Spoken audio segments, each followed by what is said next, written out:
Vibe Show 97.9, home of the hottest guests on the planet. Y'all already know the vibes. Welcome to another amazing show tonight that we have lined up, and we always bringing you the hottest guests. Now let's just be real. Tonight we got something special for y'all. So you definitely want to stay tuned in and keep it locked. I'll keep it locked right here. We'll be right back. It's the Vibe Show 97.9.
Vibe Show 97.9. I'm your host, Kano the Don, back in full effect. We have an amazing show lined up for y'all tonight.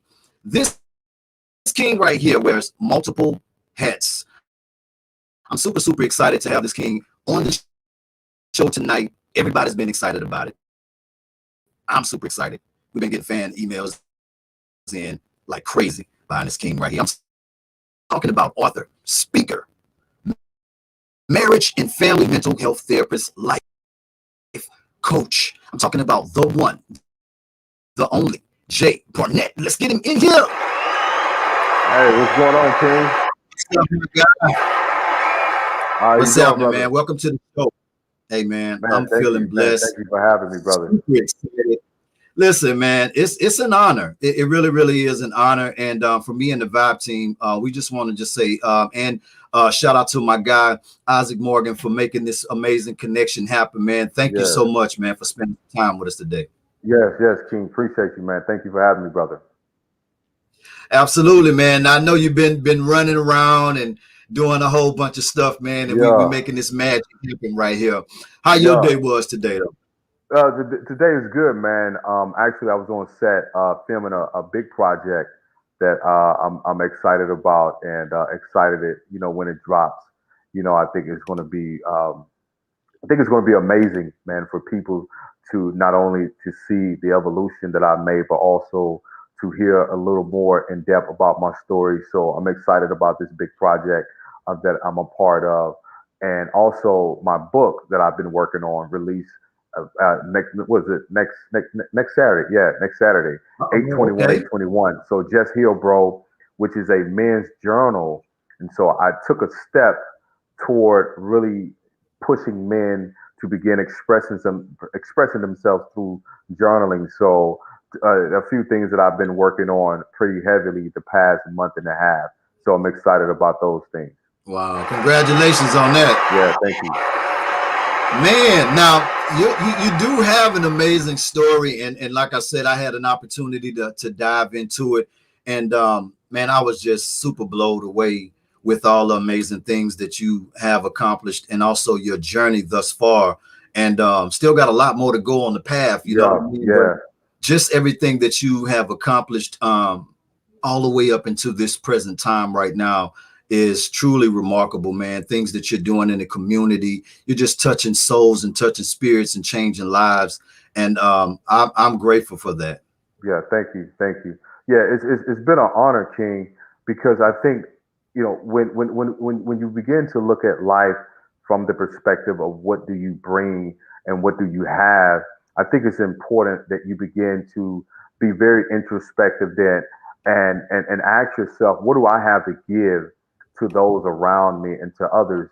And one of the things that as I begin to heal and begin to, move forward on my journey, I wanted to know, how can I take what I've learned, what I've accomplished, what I've conquered, what I've overcame, and begin to really put together something that allows me to pour back into other people, and preferably when it comes to black men. And that's Right. where my heart is, right? And being a former pro athlete and being a black male, it's just been, at my heart's core to really look within myself and says, how can I help another brother get to this place of freedom? Because Right. when you begin to heal, there's a level of freedom that you can experience like no other. Right. Now, it's interesting that you say that. When you say when you begin to heal, I want people to understand clearly what you mean by that. So, what I mean about healing, when you begin to address certain experiences, certain events, and certain traumatic things that have taken place in your life, as many of us, especially when you look at who we are as a black people, we've endured a lot of trauma, whether it was the post traumatic slave syndrome, where, we were kind of taking all of this trauma from slavery into the next generation. And now you add that on top of the crack epidemic. You Mhm. add that on top of living in impoverished neighborhoods. You add that on the disservice that we've experienced in the community. You look at the disenfranchised. You look at, the poor, and all of these things that they have really pushed blacks into, right, which is systemic racism. Right. All of that has been traumatic. So now you look at where we are today with 2021, whether it's the experiencing of the George Floyd, Mike Brown, Trayvon Martin, Breonna Taylor, all of these things that we have to really watch on television and watch worldwide. At some point, it's become a secondary traumatic experience Right. for us. So the healing part is beginning to address and acknowledge, what did those events do to our minds? What Mm. did it do to our bodies? What did it do to our thought process? So healing looks like being able to acknowledge and then being able to process, talk about it. How did it make you feel? What Mm. thoughts did you have? And so just wanted to give context kind of from a generational perspective into where we are today in modern times. Absolutely. With that being said, with looking at everything that's going on right now in 2021, tied into what you just said right now with layers of history of all of these things being passed down, and to look at where we are right now in 2021. Is it fair to say, in some sense, does it feel like we kind of going backwards a little bit, or how would you touch on that? Well, I think for the most part, I think there's some forward progression. Hmm. When you think about mental health per se, it's probably one of the most talked about, topics right now in the country, on every news network, on every sports platform, in every education institution, and those things, right?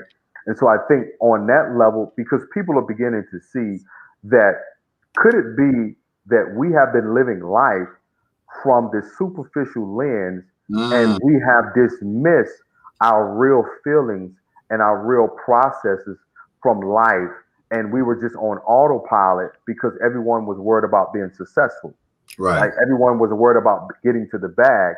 And what happened is that when the pandemic hit, it allowed each of us to be very introspective within our lives to see, oh wow, I've been covering up some areas because Mm. I was distracted by work.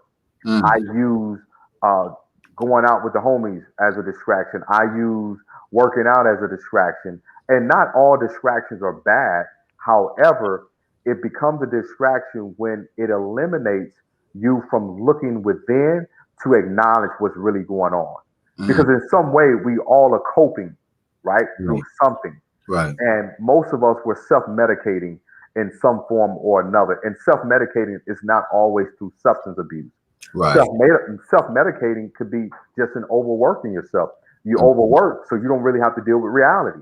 Right. And so I think to be able to have conversation like you and I are doing now, I think we are making forward progress and moving forward in that aspect of it. Now, when you look at it from a cultural perspective Hmm. and from a race perspective, it does feel like we are going backwards. Right. It does feel like we're not really making any forward movement because is racism more overt today because we had a former president that was very open and he was very, vocal and verbose about how he felt, Right. and it allowed other individuals and other groups, and whether it's white supremacists and other, individuals that said, well, this is how we feel. We want to begin acting out on that. Hmm. So in that way, I think we have kind of taken a few steps back. Right. And because see, I grew up in Mississippi, and I remember in the late '80s, early '90s, man, you knew white people didn't mess with black people. Facts. You knew that, Facts. and I think now the challenge, because I knew that the white man did not like me in his store, so if I Mhm. went in his store, I got what I was going to get, and I got out of there.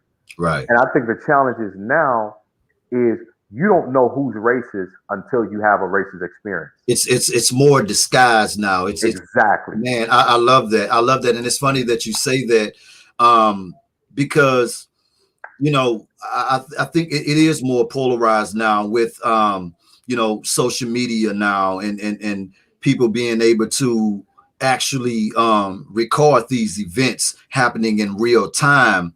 So it even makes it a little bit uncomfortable for the opposition too, that they got to kind of move a little bit different in a way because somebody always videoing. Right. I think that it makes it, to me, it makes it a little bit more sour tasting when knowing that you are being videoed or recording in these acts, and yet you still follow all the way through with it fully. Right.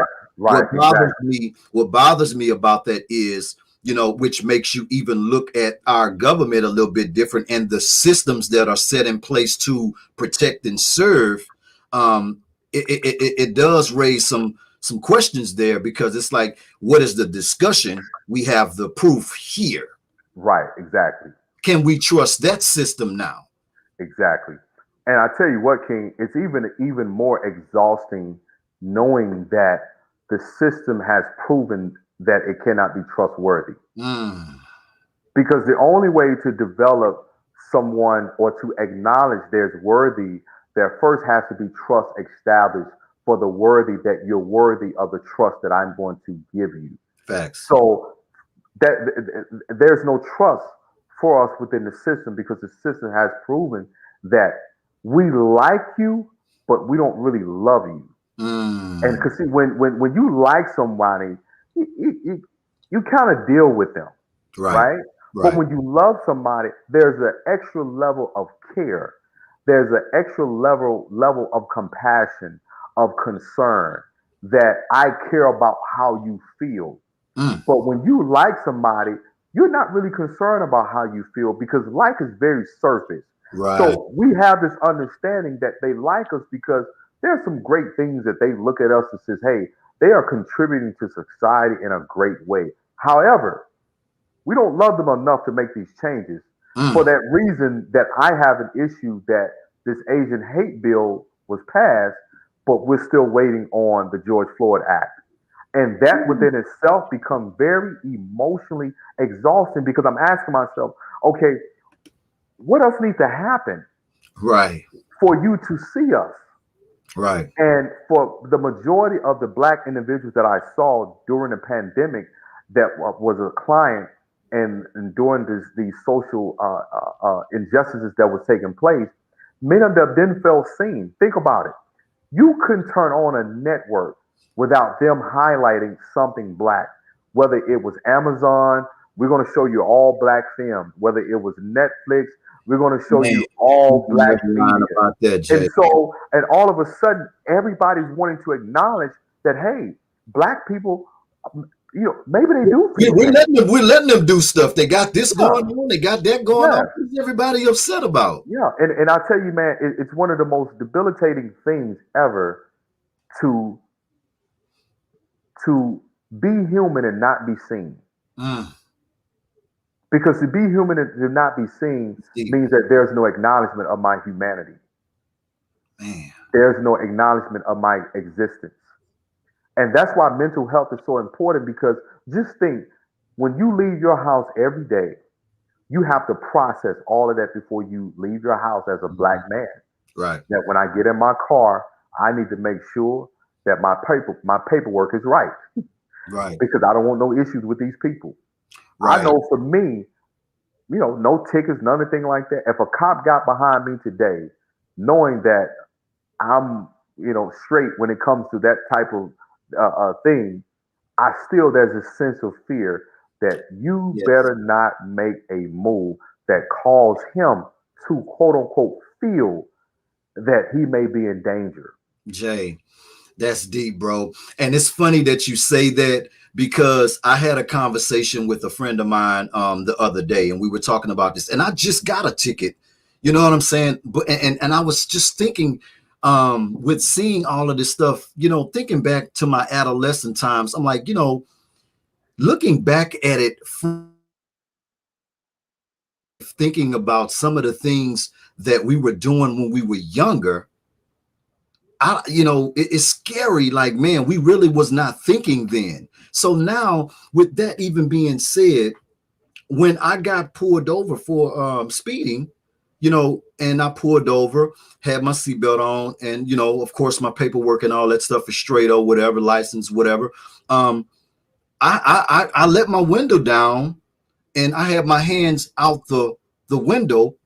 Of course, before I pulled over, I had already got the wallet, got the license out or whatever. I had my window down when he was pulling up, and had my hands out the window with my license or whatever, waiting on instructions from him.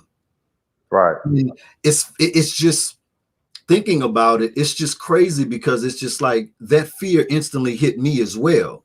Like, Yeah. because it could happen just like that. I don't know what type of day he's having. This is just a routine speeding ticket. Right. Simple physics. I was speeding. I acknowledge that. You got my license. You ran the things that you need to run for me. My stuff check out.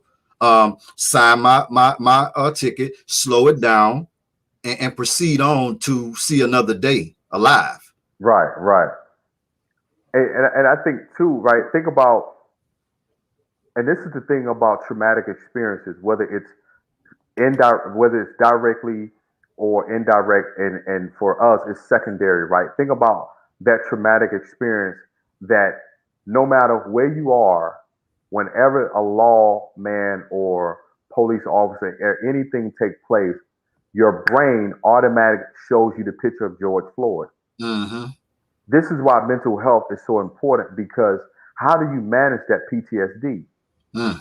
Because we all have some form of PTSD, post traumatic stress disorder, from seeing that image over and over and over and over. Right. And one of the things is that trauma will change the wiring of your brain.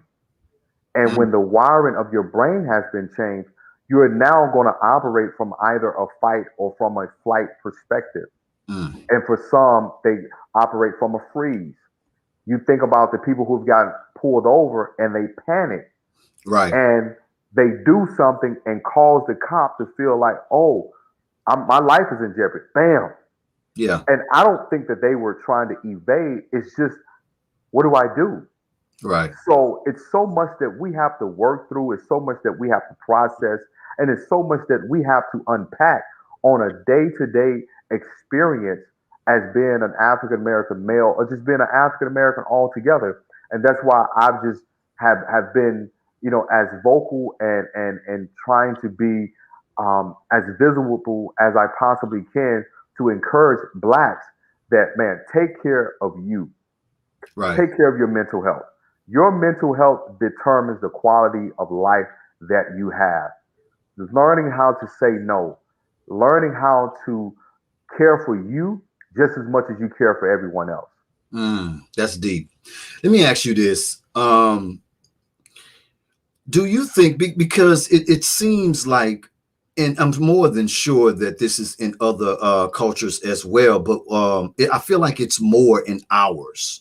Um, do you feel like, with going back to the deeper layers in history, again on up to where we are right now, do you think that this is a mindset that was programmed for us as a race, to not um, want to applaud our own, or organically support our own? That's like, me and you, we open up the same corner store in the neighborhood because we're trying to keep it within, and make the black dollar turn over, and we go open up that same corner store that another race may have opened up, which have everything in it that it seems that black folks like. We don't get the support like that. Yeah. Do you think that that's something that's carried down, Oh or yeah, or absolutely. can you touch on that? Absolutely, man. Because I think so look at this dynamic, right? When you think about when you look at us all together as a race, Hmm. there's such a lack of validation. Man. Think about it. Even when we get money, everything about us is driven from an emotional perspective. Right. Everything is driven from an area of lack. Hmm. So if I lack in the area of validation, acceptance, and belonging, then I now have to spend my life trying to get that. And how do we try to get that? Right? Right. If I sign a deal, I got to show you I made it. I got to show you the chain. The chain is the evidence that I'm somebody. The Hmm. chain is the trophy. Hmm. So the chain is I not got the chain on. Damn it, the Jay. chain. Not, no, not you, because I got a few of them, man. I got a few of them. But it's also that respect, Hmm. and much of it that much so much of it that we don't really know what that looks like because we've never seen it. So Mm. it's hard for you to support someone when you've never been supported. That's So deep. as much of it has been embedded, it's also part of our wiring. Because how are your family systems shaped and reared? Hmm. Some of us never been supported by our own family members. So how can you support your brother who just opened up a store down the street because you feel like he's doing better than you? And Yeah. it's not that he's doing better than you. He's actually pursuing something that he wanted to do, but you feel slighted and you feel some kind of way because when you wanted to do something that you chose to do, there was nobody there to support you. So you say to yourself, why would I support him? And that's Mm. when you get the dynamic that blacks don't stick together. And I don't agree that we don't stick together. It's hard for us to find it within ourselves on why we should stick together. That's deep, Jay. I love that. I've never really, you know what? Me and Danielle, and shout out to Danielle Clayton, shout out to Mark Jacobs, shout out to Vibe Show Casper, Ladybug, Vids, shout out to everybody that's on the live right now, showing my special guest so much love. Me and Danielle had this conversation. We touched on this um the other day. And the way you just broke that down, it makes a lot of sense, Jay. That's deep. You know what I mean? Do you ever think that we could overcome that? Um, because I feel like, with the dynamics of the world changing, it seems like they've kind of passed the baton on, and inflating the youth because it's so easy to um, capture them and get them to just follow the script, and Hmm. continue to keep the culture dumbed down, so we'll raise you up because it seems like people that are woke and understand what's going on and trying to educate, the culture. It seems like they're in a gray area, or either they are at termination level. Yeah. Yeah. And that's a good way to put it because as long as you stay in that space, especially if you're working from the gray area, there's always a sense of fear, Hmm. right? Because in the gray, you fear actually being authentic and Hmm. really sharing your truth about whatever that message is. And Right. then if you're at the termination level, then there's a sense of control with that, right? Because Right. if you want to keep this good job, you want to watch and observe what you say. And Right. this is why representation is so important. And for us to be able to, I was talking with a network, and we were discussing a deck about a show that they had presented to me about being a part of, and about black men coming together, healing, and those things. And I said, here's the thing. I said the only way to shift the perspectives of individuals is you have to shift what is depicted from the media aspect of it. Hmm. Because see, and I'm gonna go to Mark Jacobs, if he's still on. He's a good friend of mine. We actually went to the same university. From a sports perspective, think Hmm. about this, and especially when it comes to black males or males altogether. Everything that we do on the court, everything that we do on the field, has to be seen somewhere else, Right. right? Right. So think about this, and I'll use this analogy. I use this a lot when I'm speaking with athletes. Michael Jordan, MJ don't jump from the free throw line if there's never a Dr. J. That's right. Without Walter Payton, there is no Barry Sanders. Right. So what I'm saying is there's always something or someone that we have to sort of emulate to move the baton and to move into the next realm and to into the next dimension of understanding. So when it comes to mental health, when it comes to educating, when it comes to informing, there has to be someone that moves the pendulum a little further. That's So deep. and here's the thing, and this is the challenge that many of us have had with the NAACP. Hmm. How is it that they have this strong presence and this strong support from young people in the late 60s, early 70s, and so on and so forth? And how is it that now we have not been able to move NAACP in the forefront, and especially with social media? Black blue, and you right about that, because look, it looked like Black Lives Matter than just Right. that's Because true. what happened with us, King, going back to what you said, I cannot pass the baton to my brother because my pride and my ego won't allow me to teach him what he needs to know. Mm. One of the things, bro, that I discovered when I first had my conversation with my mentor is Alfred Edmond Jr., Senior VP of Black Enterprise. He asked me, "What do you want?" When I finally got the meeting with him, because I'm like, man, because everybody's like, hey, man, you work with Alfred, dude. This is a good person to know. He Right. says, "What do you want with me?" The first thing I said to him, I said, "I don't want what you have. I want what you know." Mm. Because what you know is what's going to get me to the next place so I can then become a seed planter and give it to somebody else. Facts. Look at most black pastors. They are preaching till they're 70, 80 years old because my father's a pastor, and I'm just like, give it up already. Give it to the next person. Hmm. Same One thing thing. about Same thing with the government. Would you say that too? Because if you look the at it, same how do thing. we progress when we got a bunch How of do we old heads progress? who come back from who've been on the board since Exactly. slavery days? Exactly, man. That's deep, Jay. And this is why it's important, man. You got to have a system of mentorship where who gets next.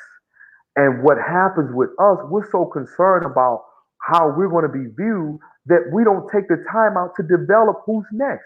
Here is what has allowed our counterparts to perpetuate what they have been teaching, right? From Jim Crow to the Willie Lynch to all of that, is they had somebody else in line to continue this perpetuated cycle of racism. And this, Wow. and while they're teaching that, we have this perpetuated cycle of dysfunction. Right. We trying to get to the bag. We're We so got to get. We concerned got to get. about the bag and not understanding that the real wealth is here. The real wealth is in information. The real wealth is in wisdom. And this is why when I'm working with black males, I always encourage them in everything. This is a Bible scripture, but outside of biblical context, get wisdom. I believe we are overly informed. You can go to Google and find out anything you know. However, information is knowledge, but wisdom is application. Can Man, you apply this and teach it to someone else to see it manifest in other generations?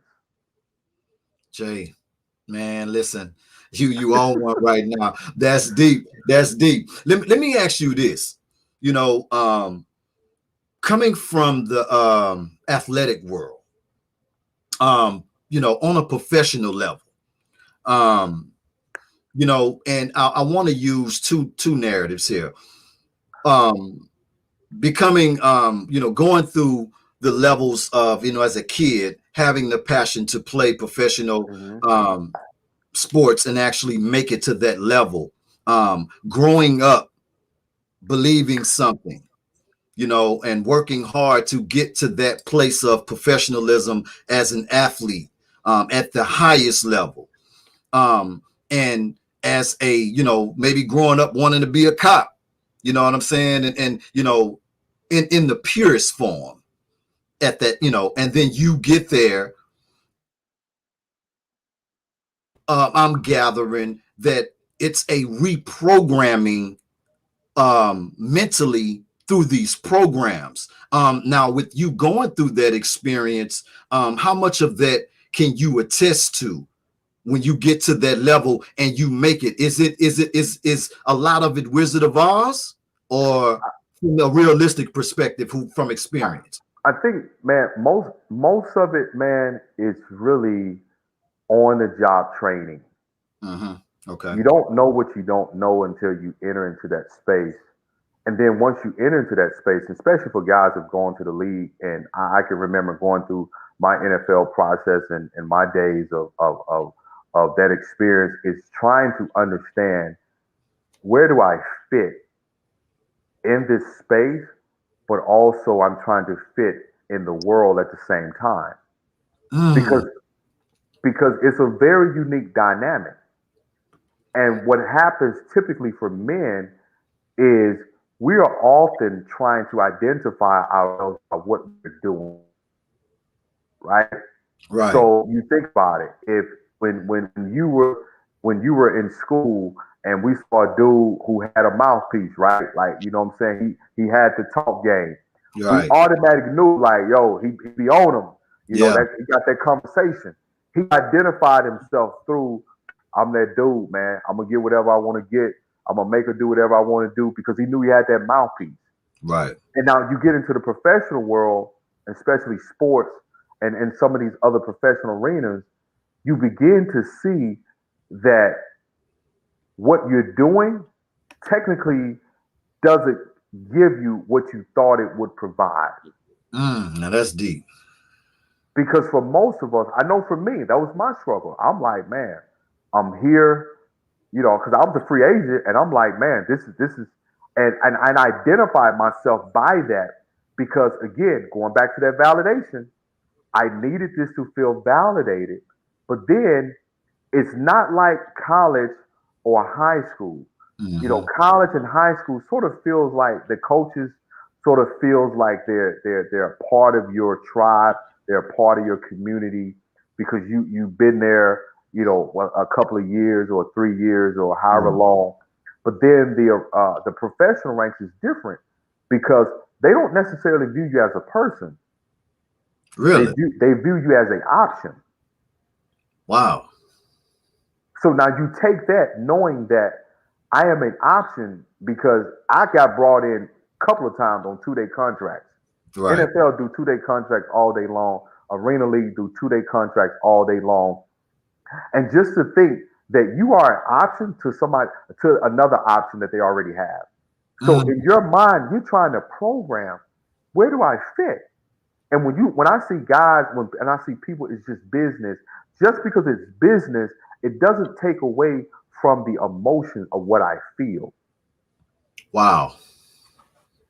Because again, I can hold both spaces. I can accept that it's business, but this still hurts. I can accept that you're cutting me because you need to open up a roster spot, but this still doesn't take away that this is something that I've been working toward my whole life. Right. And when men experience disappointment, we're not as emotionally resilient as women. That thing knocks us back. Right. And this is why it's so important for identity to be discovered before you reach that apex or whatever that is that you're pursuing. Just in case you can't do this, you can't do the job, don't get the career, it doesn't mean that you are not who you are. Because the day that you stop doing what you do and who you are stops with that, man, you're in identity crisis. Right. Right. And that's why it's so important for us to understand that what I do is not who I am. And that's in every line of work. Every Right. line of work. It's just separate the two. Did you have to reprogram yourself after being in the league and being a part of the program? Oh And yeah. then, or did you start preparing as you were nearing your, the end? Were you early preparing, or were you one of the ones that got out and was like, what am I going No. to do? No. So I was not preparing that by far. So when I left Green Bay, they sent me to Arena League, and I spent like a 3 months there, and I ended up getting cut by the Arena League team, and I got sent to another team. Right. And at this time, I think I was right around 24, 25 years old. And it's one of those things where physically I felt good, but emotionally I would kind of associate myself along the lines of Simone Biles. Like I just mentally wasn't there because of all of the emotional roller coaster, man, that I was experiencing, right? Right. Because you're bouncing around, I was a journeyman because it was like, okay, you leave here, okay, they said they'll bring you in, but there's no guaranteed contract, right? There's no roster spot available. They'll bring you in on the practice squad. So I went through a lot of that, man. And I think when I started to see that my mental was kind of leaving the game, Yeah. I was trying to program myself to prepare, but there wasn't any time. And all of a sudden, I was done. And I wasn't done because I wanted to be done. I was done because I didn't feel like I can go any further. And not from playing, but just mentally, the working out, staying in shape. Hey man, stay ready, stay ready. You hear that constantly. You're getting little jobs here and there because you need a job with flexibility that Right. allows you to keep working out. So you're not really looking for anything stable. And it wasn't until King that I found myself in a very dark place because I didn't know who I was outside of football. And my story is deep because I was already struggling with depression. I was already struggling with so much from my parents' divorce and trauma that I had really just kept inside. And football was how I coped. Yeah. And when I could no longer walk onto that field, I lost everything as far as being able to cope. Because when I stepped on that field, it was my safe space. Right. Because you can be anybody. Right. Right. And when I stepped into the reality that, man, I'm not going to have this space anymore, immediately suicide was the first thing that came to my mind. Whew. That was the first thing that came to my mind. I was like, hey, I don't know where we go from here. Yeah. Because at this point, what else do you do? And early in my 20s, I had a suicide attempt, and later on in my late 20s, I had another suicide attempt, and all of it was attached to or associated with the lack of identity, Mm, and associated with the pain that I could not express through playing the game of football, right. because football allowed me to be violent. Yeah. It allowed me to really just, man, be free. Right. And after surviving the second suicide attempt, I then realized, like, hey, man, you got to get some help. And you're going to have to reprogram your mind to live beyond the game. Mm, Because because they don't talk about that, man. No, nobody talks about the end, because when you're early 20s, and I was a free agent. I was in the '03 draft. I'm 22 years old. You don't think about, I'm never going to be able to play football, right. right? It's just like anybody. When you're young, you think you're invincible, right? You think, I'll always have an opportunity. Somebody will give me a shot. That's your mindset. Right. And when reality set in, and I said, this is really over. And I'm like, man, dude, how in the world do I find my way through this life? Right. And that was the most thing for me to process, because I didn't have anybody validate and said, you can be whatever you want Right. besides an athlete. Wow. It was that, hey, this is what you do, this is what you're good at, and do it as long as you can. Right. Right. Man, that's deep, and thank you for sharing that, because like you said, a lot of people don't talk about that, because in a way, you're as men, we have to depict being strong, Yeah, and we carry so much of those feelings within ourselves to the explosion, because we're supposed to be strong. The word men, a man, you know what I mean? So I definitely can relate and understand that, and I thank you for sharing that. you know when it comes down to relationships and marriage, um you know it can be difficult at times. Do you think that it is important to have the tough discussions early on in the relationship, and understanding one's background? How important do you think that is, tying in to the future of being together as one, coming together as one? Because a lot of people, don't like to talk about their parents. I feel like it's an illusion coming into it, meeting somebody. Okay, you are the new being, but at the same time, I don't feel like it's fair to not um, talk while you're having dinner or at these yeah, meeting phases, to talk and have discussions about, or ask somebody those questions or right, whatever, to right. know a little bit of your history as well, because it might not match up. Yeah. It's How important is that, do you think, from a expert space? Well, it's very important. So when you think about the institution of marriage, right? You think about the adoption of a thing. You are Mhm. adopting this person, right? This Right. spouse. You are joining together with them. And when you marry, you join in with an individual's trauma. You join in with the individual experiences. You join in with the individual behavior patterns. You join in with their triggers. So having the conversations, and as I encourage a lot of individuals, especially clients, is being able to have deep conversations about things that you fear. Like, Right. what is it that you fear about money? right? What Right. is it that you fear about infidelity? What is it that you fear about having kids, if that's a fear? And many times, most of us, King, we have not had a voice within our own families.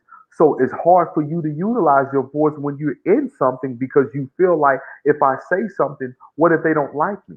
Mm, If I say this, what if they leave me? What if right. they change their mind? And one of the things that therapy allowed for me and what I provide for a lot of individuals is getting to the place where you are okay with being okay with someone else's stuff. Right. And that's not trying to change an individual. Mm-hmm. It's that you become okay with, okay, and then let me process. Let Yeah. me see if this is something that I want to be connected to. Let me see if this is something that I want to be joined to. Because when you join in marriage, when you join in matrimony, and you unify yourself with somebody, you become connected to everything that they have. You Fact. become connected to their past, you become connected to their present, and Mm-hmm. you most certainly going to be connected to whatever their future is.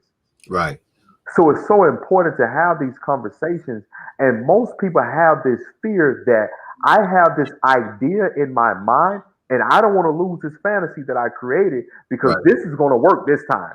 Right. Right. And I'm Right. going to make sure it's going to work because I'm not going to bring up this. I'm not Yeah. going to bring up that. But Yeah. here's what I tell couples. Most married people problems are single people's issues, meaning Ooh. that these things were with you before you enter into the marriage. The marriage was a mirror that showed you what they were. Come on, man. Hold up. Hold up, Jay. We can't run. We can't run past this now. You know what I'm saying? Shout out to. Let's give a few shout outs, man. We got people on there showing a lot of mad love. Shout out to Tammy Perry. Shout out to Danielle Clayton. Shout out to Vibe Show Casper. Shout out to Kokomon Allison. Shout out to Linda Jensen. Shout out to Mark Jacobs, our guy. Shout out to Vibe Show Casper, Ladybugs, and everybody else that was on and jumped off. Thank y'all so much, man. We are really going in right now, talking about some deep things right now with my special guest, the one and only Jay Barnett, my brother. Now, um, let's talk about baggage.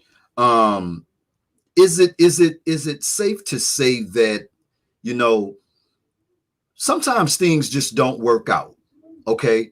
Um, you know, is it safe to wait until, you know, you have got over, you know, that past experience? Because carrying that past experience and trying to develop a new experience could be detrimental, because, you know, you're not over that past experience yet. You're, you know, in some instances looking at this person, this man or this woman is not really getting a fair shake, because, you know, you're still attached to past hurt, shall I say. um from your professional experience, um how would you depict that, though? Is it safe to wait until you're completely healed before moving on, attempting to you know, create a new experience or go on a new journey? Absolutely. I think, for one, it's healthy to wait until you heal because just because you got over something doesn't mean that you dealt with it. Right. And dealing with it is processing.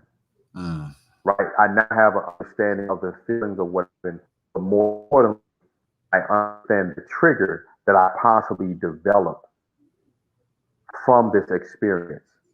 Because, see, triggers are nothing more than emotional landmines. And once wow. I have an understanding of what my trigger is, I now have clarity on how do I manage when I'm triggered. The issue is most people carry their bags from place to place, relationship to relationship, without ever processing to sit the bags down. See, the Wow. carrying of the bags is nothing more than justification and this badge of honor that this happened to me, Mm, right? It right. solidifies that I am a product of whatever that is. Mm-hmm. And that's not to dismiss the experience, but how do you separate yourself from what you experience to who you become? Right. Because to become is that I chose not to allow the experience to shape my perspective. Everybody is not out to get me. Everybody is not a bad person. I just chose someone that I discovered that was bad. Because if I keep beating myself up with the guilt that I chose this bad guy, I chose this bad woman, I am now saying that I'm not a good picker. And this is Right. not about being a good picker. This is more about being able to be self aware that what was it about this person that drew me, and how do I identify when I see this somewhere else because I now know this is something that does not work for me. So Uh, having that ability to unpack the bags and the baggage gives you the awareness to say, this bag is not necessary for me to continue moving forward. But if mm, I don't stop and unpack this bag, I now carry this bag everywhere because this bag has become a part of me. And this is right. why I love the power of therapy, because it gives you the opportunity and it empowers you to say, let me sit this down and stop carrying this around and using it as justification to behave the way that I do. Man. Hold up. My God. My God. I got, man, I love, I love the way that you break it down because it's so understandable and it makes so much sense. It's not a fancy way of putting it. It's Right. direct. This is what it is. I love you for that, brother. Like, thank Thank you, you, brother. man. Um, you know, we got to talk about King. You know, knowledge is a necessary game, baby. We got to Yeah, talk about absolutely, it. man. Let's talk about this personal and social development program. I think that this is just sheer genius and so of your cloth. Let's talk about that. Let's talk about that a little bit. So the knowledge is necessary game, man. It actually came. It came at a pivotal time in my life because part of me was really trying to discover what was I going to do moving forward with everything that I had gained from my experiences. How was I going to, tie all of this in a space to give it and provide it to young men? And one of the things that I know, growing up in the South and growing up around a lot of old heads, is that they always wanted to put you up on game. Mm-hmm. And my mom nicknamed me King, so it's just something I've taken ownership, but more importantly, I've really adopted the conduct of that of a king. Right. And not just something to say, yeah, I'm a king, but no, I understand what this means. What does this constitute? What is the responsibility of a king? Because Right. to understand the true meaning of a king, you are first a servant. You Mm. serve the people. And my way of serving young black males was to create this program because what I wanted is I wanted young men to have a sense of identity, but also have a sense of purpose. And Right. this purpose is not so much about you are going to make a bunch of money. The purpose is just you have an understanding why you were created. What is that special thing that you do? What is that special gifting that you have? What is that unique, ability or talent that you possess that you can give back to the world? And creating this program, Knowledge is Necessary Game, was my uniqueness that God gave me that I'm able to give back to young black males that are incoming freshmen at HBCUs. And with that, we next year we're getting on the road and we have a 15 plus city tour with HBCUs pushing brothers to begin healing because when we begin to heal our young males, we're going to heal a generation. I Mm. often tell young men, you are carrying seeds, you're carrying generations in your seeds. Right. And if we had an understanding of how powerful our seed is, we wouldn't plant them everywhere. And so with Ooh. that, Hold I up. want them Can you run that back, Jay? Come on. I'm not gonna let you, I'm not gonna let you do that, King. Like we just not, man. You just barred it up. I mean, run that one back again for me. yeah. So when you have an understanding of how powerful your seed is, you won't plant them everywhere Mm-hmm. I got it because right. you understand that your seed carries the gift of life for the next generation. And I'm not talking about life breathing, but I'm talking about life giving them the tools, giving them the ability, giving them the wisdom and the knowledge on how do they succeed Mm, at this thing. And right. so that's what the King program is, man. And my mission, King, is to continue my journey by allowing others to start their journey. Because had Right. I not started my journey of healing, I wouldn't be on your show today. Had I not survived and God not given me a second opportunity or another opportunity at life, I would not be here. So this is my service. This is my purposeful or purpose work, as I say. But more importantly, man, this is what I was destined to do. And I've been able to have more fulfillment from doing this work than scoring any touchdown.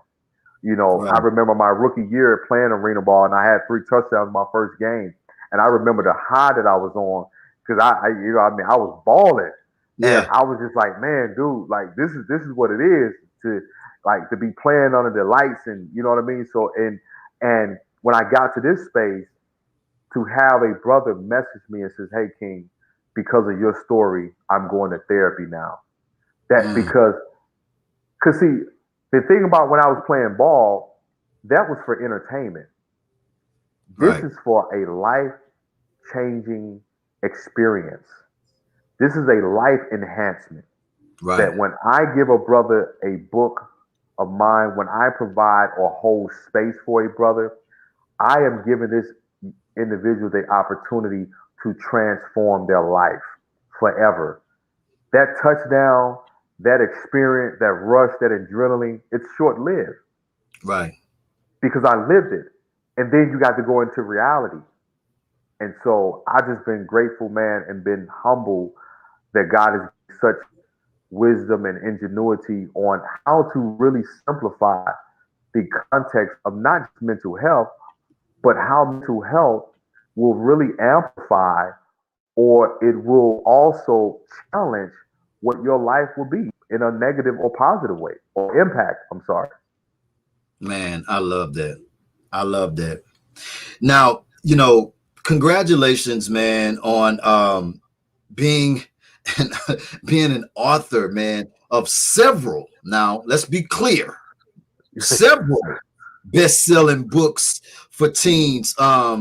Let's talk about that feeling, because that's also a great feeling as well of becoming an author, taking it a step farther with becoming an author, brother. Come on, King, talk to me about that, man. Man, dude, I still wake up and pinch myself, man, when I go on Amazon and I read the reviews from my books, and especially from my girl's book when I wrote Letters to a Young Queen.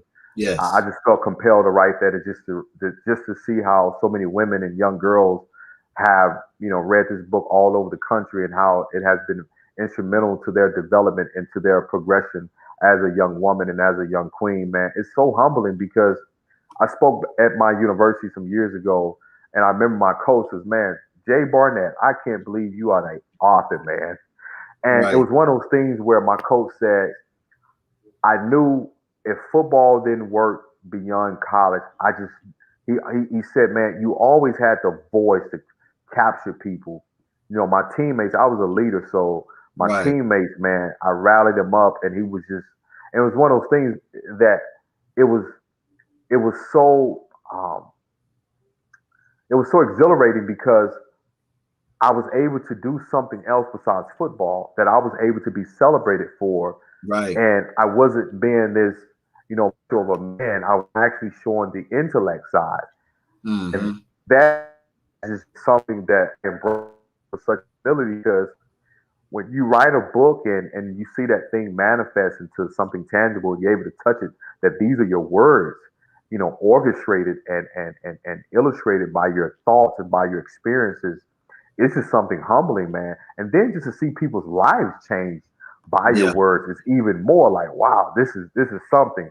Because this was stuff that I told my mom that I would do, back in college. I said, Mom, I'm gonna write a book one day. And she was like, about what? I said, about my story. Right. And she was just like, all right. She was like, because I mean, the project that I was just working on, it's going to shed so much light into just my story, man. And so I'm just blessed because King, I could tell you this, my last suicide attempt was 10 years ago. So to be here at 39 is just, it's something that I just really embrace, man, with such humility, because I remember that day that I took those pills and I Right. OD'd, and I was looking to get out of here, and to Nah, see say, that, man, what you doing? Like, it ain't happening today, my yeah, brother. We got look, work. We got and work to do. I We got got work work to to do, do. man. Thank you, Yeah, Jesus, man. God is good, man. yeah, I'm telling you, He showed up and showed out. You know, at that moment, you know what I mean. He knew that one of his children, you know what I mean. Needed that. It needed to wrap you up and open your eyes and show you that we have work to do. You are somebody important. You know what I mean, man. yes, sir. I love that, man. I love Man, that. thank you, thank you, You know, thank you. now we got to talk about and this is a fan question. They the style and because the sauce, the sauce is real nice when you clean them up. You know what I mean? They wanted to know if you have a stylist or do you style yourself? So a little bit of both. I style myself and I have a stylist, man. And so my stylist is actually a good friend of mine, and man, she's amazing, and she has such a good eye for my body frame because I'm built like a running back. So Right. she always finds things that fits my frame and fits my body. And then there's times I have like an eye, and I was like, hey, I'm gonna try this. And I'm one of those persons, man, where I'm never dressing my age. And what Right. I Oh mean yeah. by that, Yeah. I'm Sure. gonna yeah, I'm not gonna dress like a kid, but I always want to make sure that whatever I wear fits my personality, right? Right. You know what I mean? So I would rock something what you wear, a dope shirt, a nice piece, you know what I'm saying, glasses, beard. Like I like your style, man. So I Thank just you. love to do things, man, that fits my personality. And that's why I knew that once I was done with grad school, I knew I was going to do something dope with therapy. And Yeah. he says, man, I just don't see you being in the office every day, working with clients. I said, no, brother, yeah, you right. Yeah. Because my personality, man, is really about engaging and connecting to people, man, and I enjoy that. But yeah, that's why Right. my style from, man, and so yeah, if it wasn't Right. for her, man, like a lot of my stuff would be you know would be jacked. But she's phenomenal. Now, if I'm saying this wrong, please forgive me, but I had to put this up there on the board. Um, Coca Moon Allison's Alonso said, "I love my imaginary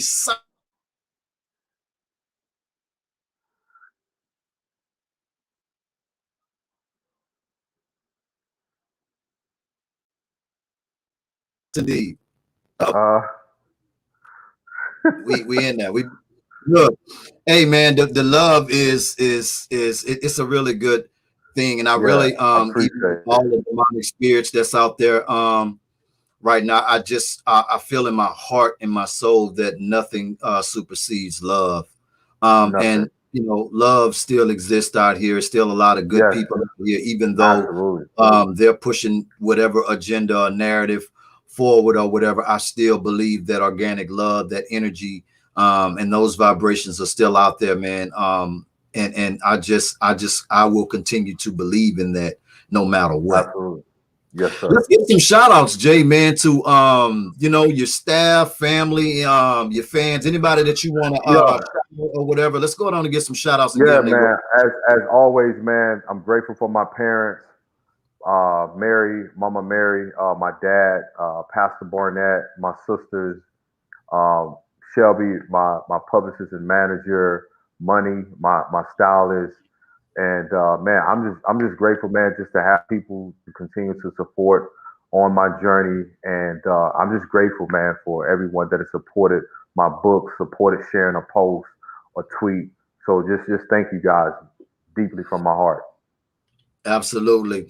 Also, too, if you guys can also now webuildprojects.org. Can you get the books within that as well, or is that Yes. just for okay? Yes, you can get my books on that website, We Build Projects, which is information about my nonprofit and self-development program for teen boys and teen girls. Or you can go to Amazon and Barnes and Noble, type in Jay Barnett, and all of my books come up, and look for Just Heal Bro, the men's journal, which is a very powerful journal. Some short stories in there about my life and different things where I'm taking men on this journey, and get that book 8/21/21. Absolutely. Y'all make sure that y'all go when y'all get off here, man, or right now, y'all go right now, log on at www.webuildprojects.org. Y'all go ahead on and download those books and show my guys some love. Now we got to talk about and before we do that, let's go ahead on and put those plugs out there, those social media plugs, and other ways that people could connect with Yeah. you and follow you and support you as well. Yes, King J Barnett on Twitter and Instagram, and J Barnett on Facebook. King J Barnett on Instagram, Twitter, and J Barnett on Facebook. King, my laptop died. Let me grab my charger. Absolutely. While he's grabbing his charger, I want to go ahead on and I want to give some shout outs real quick. A lot of people on here showing a lot of love. I'm very grateful and I appreciate that. Shout out to the very lovely Danielle Clayton. Shout out to Tammy Perry. Shout out to Airline Finley. Shout out to Coca Moon. And listen, forgive me. I'm horrible with names. Alonso. Shout out to Sonny Velez. Shout out to, let's see, I just want to make sure we get everybody in there. Shout out to Mark Jacobs again. Shout out to Ladybug Vids. Shout out to Vibe Show Casper and everybody else that was on the live show and my special guest. So much love. We love and appreciate y'all for that. Now Jay, what can we look forward to? Is it safe for you to discuss the project that you got coming up, or So it releases next February, as all I could discuss, but major network, and it's going to be a great story about my journey and the work that I'm doing. But also I could tell people to look for this tour, Jesse Bro, which will launch also in 2022. But as always, tons of things that I'm doing throughout the spring. Throughout the summer, going into the fall, doing a few pop-up sessions for men in a few cities before we go into the fall and enter our break. But more importantly, man, I'm just so happy about Just Heal Bro. We have a huge campaign where we're going to be interviewing former and current athletes, NFL, NBA athletes, on their healing journey and their process. And all of this is going to take place on IG. So just stay tuned for that. well, you're gonna have to get with me now because you're gonna have to come back on here, and we got to get together because I'm gonna need all of the promotional content. We want to help in any type of way that we can on our end as well, with helping promote and push those projects out there as well to get the maximum exposure that we could possibly get. So whatever you need help with in that space or whatever, you just holler at me and let me know. I'll give you my direct access once we get off air. And we can stay connected, my brother, because I love everything that you have going on. Before we get out of here, I would like to get your thoughts with coming from a therapist perspective, being in that space, I would like to just get your personal thoughts on the pandemic. If you feel comfortable just touching on that a little bit or whatever, because I just like to answer questions. I know everybody is in a space now of confusion. We were geared up to, for the vaccine, and then, you're good when you get it, and then, you get it. Now you're not good, and you could potentially give it to somebody who don't. I mean, it's a ball of confusion. I just would Yeah, like man. thoughts on that, Jay. Well, the I'm always pro healthy, and the reason I'm pro healthy because whenever a client comes into my office, I want them to make a decision based on the outcome that they want. And my mother and I was having this discussion because she had COVID, and of course she was on the fence about the vaccine. But her husband, who has some pre-existing conditions, he's diabetic, so he needs the vaccine. And I said, Mom, you're not taking this because of you. You're taking it for him. Right. And so everyone's situation, everyone's living experiences or living quarters are different. And one of the things I encourage people, make the best decision that's healthy for you. And that decision may not be what's popular, but Right. is it the best decision for your situation? Mm. Because when I'm making a decision, I can't make a decision based off what someone else is experiencing if that's not my reality and if that's not my portion. Right. And when you look at this pandemic, man, it's so much confusion that it has caused so much division, whether it's in the government and the political realm. It's caused so much division in the church, in the body of Christ. It's caused division in the school system. It's caused division in families. I've Right. seen families torn apart because, you know, this side disagrees with the vaccine, this side disagrees or agrees. It's so much. And what I encourage people to do, always process based on where you are, and you Mm. process based on the information that you need to make the decision for you. when Right. you can when you can move from that perspective, it allows you to drain out the noise or drown out the noise so you can be clear and think the thoughts that you need to think in order to get the outcome that you need. Because everyone, even though we are in the same pandemic, we are all having a different experience. Right. You That's know. deep. That's deep, Jay. Yeah. Um, let's also, before we get out, let's put them social platforms back out there again for anybody who may be just jumping on or tuning in on air. Let's put those social platforms out there in ways that people can connect with you, whether they are trying to talk to you, or needing counseling or needing therapy, or Yeah. trying to get the books. Let's plug them up with that important information again. Yeah, again, you can follow me Instagram and Twitter, King J Barnett. If you're looking for virtual coaching or counseling, kjbcoaching.com, kjbcoaching.com. And all of my books are available on Amazon, Barnes and Noble, and iTunes. Absolutely. Um, and we've touched on so much, man. This has really Yeah. been like, a blessing, most Yes, sir. definitely. Thank you for having me, Um, King.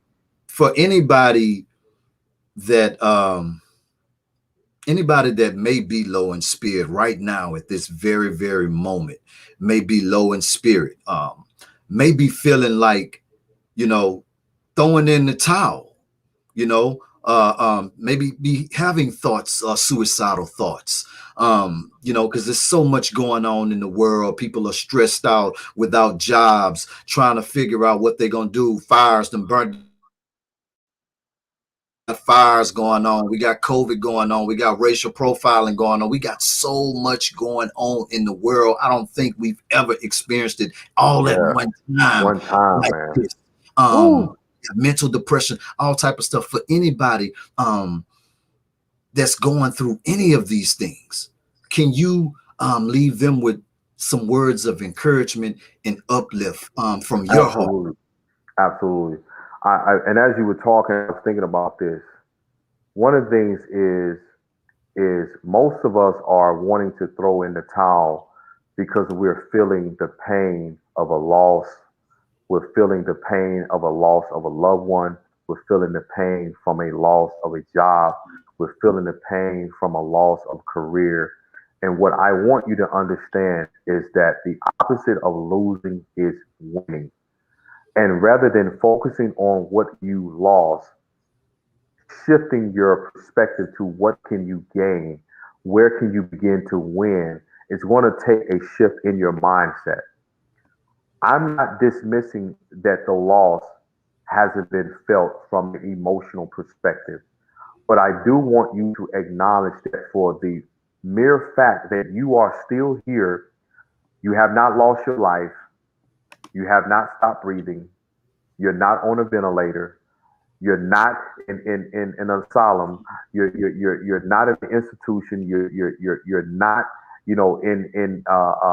on life support. There's still an opportunity for you to win all over again. And here's the thing about wins. I tell clients this often. You don't have to hit a home run, just get on base. You just need to get on base. And getting on base is equivalent to what small victories can you begin to embrace. One of the victories that I love to embrace is that I open my eyes. That's a victory. If Wow. you open your eyes, that's a victory. If you're able to think and process your own thoughts without the help of a machine, that's a victory. Because if you have your mind, you have everything you need. So I encourage those that loss is real. However, I assure you, if you begin to shift your perspective, you will see there are some areas that you're winning in and draw strength from that and begin to push forward. Man, man, every time, man, another Man, thank victory. you. Having you on here is victory, King, for me, for all of my listeners, man, all of my support system. This is victory, and the replay for the ones that have missed it will be able to pick up so many different gems. I feel like we touched on so much, and we have so much more to touch on, King. You have to come back on Yes, the sir. show anytime that you want to Yes, come back sir. on here to just talk. Might not have nothing going on and just want to chime in, and we can have dialogue, whatever, man. You Yeah, are absolutely, part of brother. this Tribe family. We support you 1000% and more with everything that you're doing, that you got going on, man. So for me, the team, and everybody that love you in this world, man, I just want to give you your flowers right now and tell Thank you you. thank you, and that I'm very proud of you, man. And it's an honor to have had you on here and to have this connection with you now. And I want to grow those seeds that we just planted here today. Yes, I sir. want to continue to grow them and get stronger and continue to unify and do anything that we can unify together to continue to push the love and the good energy forward, man. So thank you for me Yes, and the sir. team. Yes, sir. Thank you, King. Um, we want to let me shout out Airline Finley. I want to shout out the last people that remained and rode this thing out with us. Let's give them their flowers.